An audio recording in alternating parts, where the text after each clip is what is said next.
ketika hari itu segera. Itulah sebabnya maka dari satu orang, malahan orang yang telah mati, pucuk terpanjang keturunan besar, seperti bintang di langit dan seperti pasir di tepi laut yang tidak terhitung banyaknya. Dalam iman mereka semua ini telah mati sebagai orang-orang yang tidak memperoleh apa yang dijanjikan itu, tetapi yang hanya dari jauh melihatnya dan menghadap baik kepadanya, dan yang mengakui bahwa mereka adalah orang asing dan mendarat di bumi ini. Sebab mereka yang berkata demikian menyatakan bahwa mereka dengan rindu mencari suatu tanah air. Dan kalau sekiranya dalam hal itu mereka ingat akan tanah asal yang telah mereka tinggalkan, maka mereka cukup mempunyai kesempatan untuk pulang ke situ. Tetapi sekarang mereka merindukan tanah air yang lebih baik, yaitu satu tanah air surgawi. Sebab itu Allah tidak malu disebut Allah mereka, karena Ia telah mempersiapkan sebuah kota yang besar. Demikian pembacaan firman Tuhan. Saudara-saudara terkasih, sebagai malam pertama yang di rumah Tuhan, kalau bertanya ada keliling-keliling, rupanya di sana dan sini juga blok D juga ya, kecil di sana. Banyak aku nanti ada kalau kita masuk kota, jadi sama negara-negara aman tidak. Saya pikir saya tidak begitu lama kan beberapa malam ini, mungkin saya akan awali perjalanan pelayanan saya. Saya ini sudah 32 tahun pendeta, 25 tahun melayani Sumatera Utara dari 92 sampai dengan 2015 akhir atau November kita udah ditugasin di HKBP Resort Surabaya Cibitung, ada Cibitung Setu dan GCP juga ada kita menetap di sana. Baru 4 tahun kurang 3 bulan kita melayani di Pondok Gede. Lalu kita ditugasi tanggal 25 mungkin ya, 25 Juni kita di telepon siap berangkat ke Jakarta siap. Kalau sudah ada SK-nya, kalau nggak ada mungkin saya mau langsung 1 Juli datang kita melaksanakan dan siap untuk tanggal sebenarnya tanggal 27 Juli kemarin kita udah oke untuk ada pekerjaan pikiran kita dan bertanggung. Nah, hari ini kondisi kita memang di 2 posisi. Kita harus menunaikan tugas di sini juga sebaik mungkin dengan segala saling komunikasi yang baik, dan juga di sana harus kita belajar juga. Sampai kapan kita nggak tahu. Rakyatnya berharap 1 bulan ke depan sudah kelar. Karena pendeta yang akan datang agak gimana ya, perusahaan swasta kalau istrinya nanti begitu menghindari itu berbagai yang sudah negosiasi. Nenggono ku bersabar kita. Ada juga ku ngomong selalu kosong. Ada yang mungkin di dalam ku budi. Ya kita sudah melayani dengan bagus di sana. Kitab Ibrani ini sangat menarik untuk direnungkan. Kalau saya boleh pahami, mengundang kita berkontemplasi, tak kurang sekedar mendidik lalu mengartikan, tetapi merenungkannya.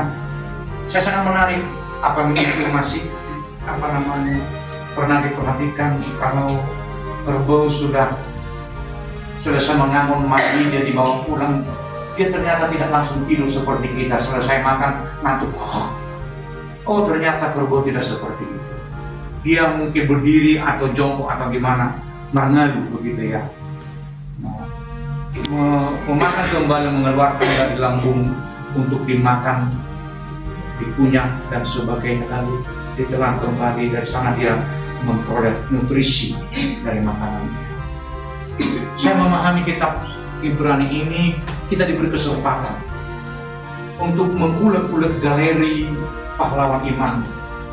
Aku katakan galeri pahlawan iman, dalam bahasa ini saya pinjam, tapi di masa batasnya saya bilang begini, Hokbung bokal ni haposial ada bigyan mo kay Hokbung dubit. Nah, yang tulang nami magbuka Hokbung, pernah dengar ya? Orang tua kita meninggal mengutang Hokbung katanya. Di sana tersedia mungkin harta pusaka orang tua kita, mungkin uang, mungkin apa saja, lalu dibuka, mereka saksikan dan diberikan ke tulangnya, ke udah-ulangnya.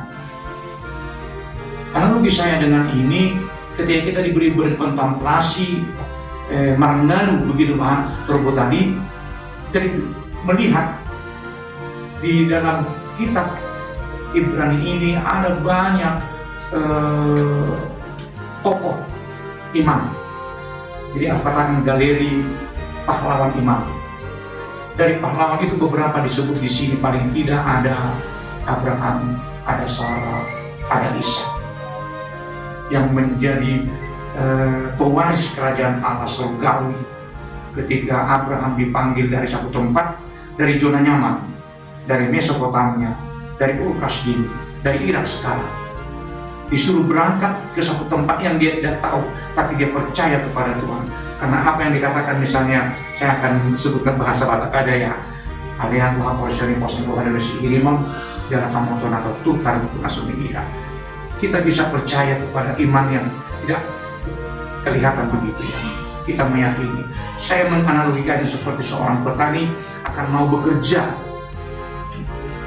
dari awal, mungkin mangariba, ya harus di kanan juga mangariba. Bahkan terkadang mau merelakan menebang kopinya untuk cengkeh atau untuk nila, begitu ya. Saya tahu historisnya Sidikalang. Mau merelakan yang dianggap bukan tidak berharga, tapi ada di depan yang berharga, melepaskannya begitu. Ya, saya tidak mau menganalisa ekonomi, tapi kesiapan melepaskan hal-hal yang kita anggap akan mendapatkan sesuatu yang lebih baik dari Tuhan. Seperti itu kita anggap di sini, bahwa penulis kitab Ibrani ini mengirimkan tulisannya kepada jemaat yang sedang bergumul di masa-masa itu, secara politik, secara ekonomi, dan juga secara hubungan antara sesama orang-orang Yahudi, yang kebanyakan dari antara mereka memang masih ada hidup sebagai orang Yahudi, tetapi dari orang-orang Yahudi atau orang-orang Ibrani ini sudah melangkah maju ke depan menjadi orang percaya. Tapi di antara perjalanan mereka sedang digoda, ditarik untuk kembali ke zona nyaman sebagai pilihan Allah. Tadi Abraham ditarik, disuruh berangkat dari zona nyamannya, tapi di sini juga kondisi orang Kristen ditarik oleh kekuatan yang mempengaruhi hidup mereka, mengambil zona nyaman untuk memikirkan hal-hal duniawi dan mengabaikan hal-hal surgawi. Penulis Ibrani dalam arti ini, saya lebih percaya kepada penulis adalah Petrus, menegaskan kembali, dia mengutip, mengangkat kembali cerita kepahlawanan iman orang nenek moyang mereka. Ada beberapa yang disebutkan di sana tadi yang sudah kita sebutkan. Bahkan sebelumnya juga, misalnya dalam ayat 4 itu, Habil mau mempersembahkan persembahannya kepada Tuhan. Oleh karena imannya, walaupun dia bertaruh nyawa dan dia dibunuh oleh abangnya Kain, dia lebih memilih itulah kesediaan melepaskan hal-hal nggak kayaknya loh begitu ya. Kenapa?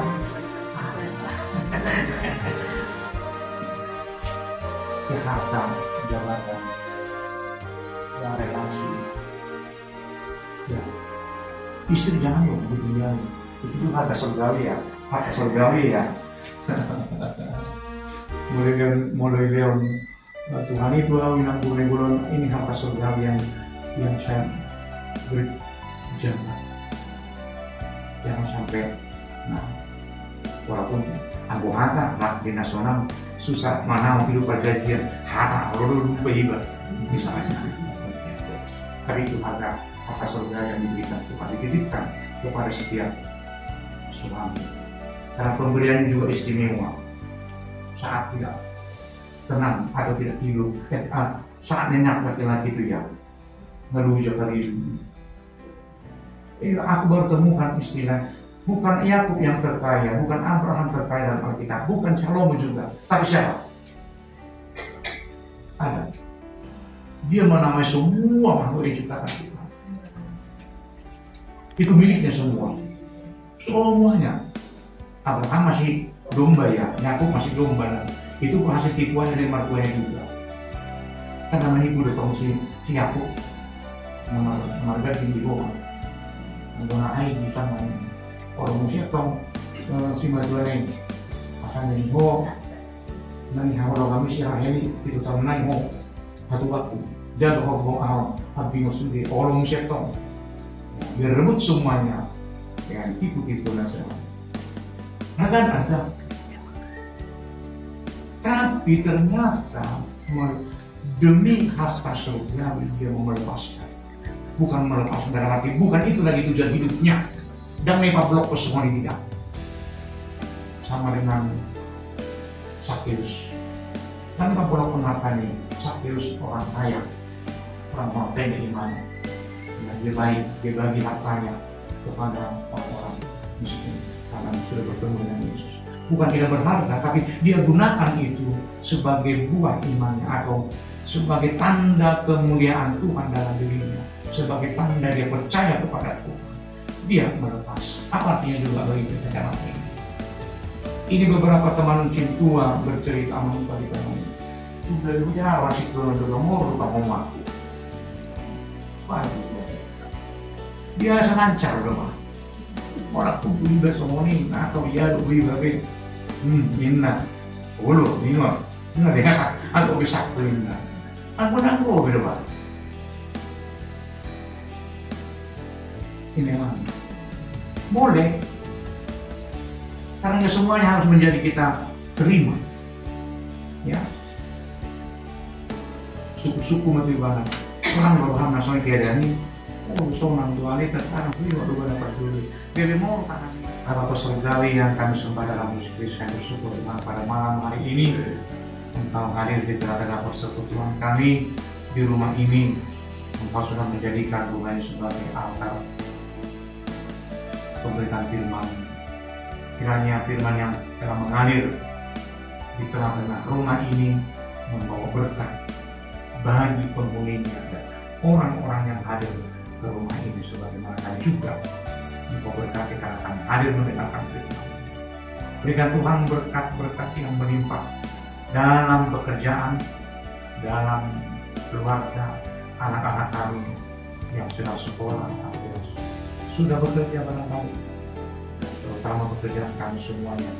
Engkau berkati agar dari sana kami memperoleh bekal hidup kami untuk mencari, memelihara, menumbuhkan iman percaya harapan kami, menantikan kota yang indah, masa depan kami, dan sedang kami di bumi ini Tuhan dalam perjalanan waktu yang kami sudah, yang Kau sudah berikan kami lalui, yang Kau berikan bekal kami Tuhan, menjadi kekuatan, menjadi kesehatan, dan menjadi sukacita bagi kami. Ampuni apapun dosa kami, agar kami layak menerima berkat-Mu. Di dalam nama Yesus Kristus kami berdoa Tuhan.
Ya Allah Bapa kami yang di surga, kami mengaku bahwa Tuhan adalah sumber dari segala karunia yang melimpah dalam kehidupan kami masing-masing. Sebagian daripada karunia itu kami serahkan kembali sebagai persembahan kepada Tuhan. Terimalah dan berkatilah persembahan umat-Mu ini agar dapat kami pergunakan untuk pekerjaan dan pelayanan kerajaan Tuhan di dunia ini. Bukalah hati kami untuk mengenal betapa banyak berkat dan karunia yang kami peroleh dari Tuhan, supaya kami senantiasa bersyukur kepada-Mu di dalam nama Yesus Kristus. Amin. Kita bersama-sama mengucapkan doa Bapa kami. Bapa kami di surga, kuduskanlah namamu, datanglah kerajaanmu, jadilah kehendakmu di bumi seperti di surga.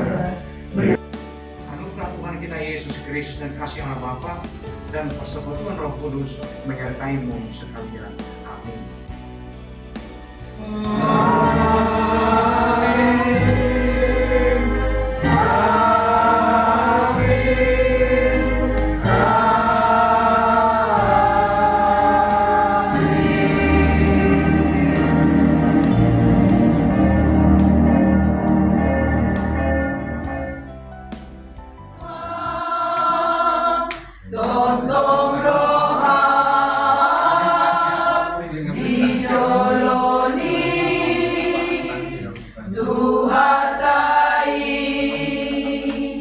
Radema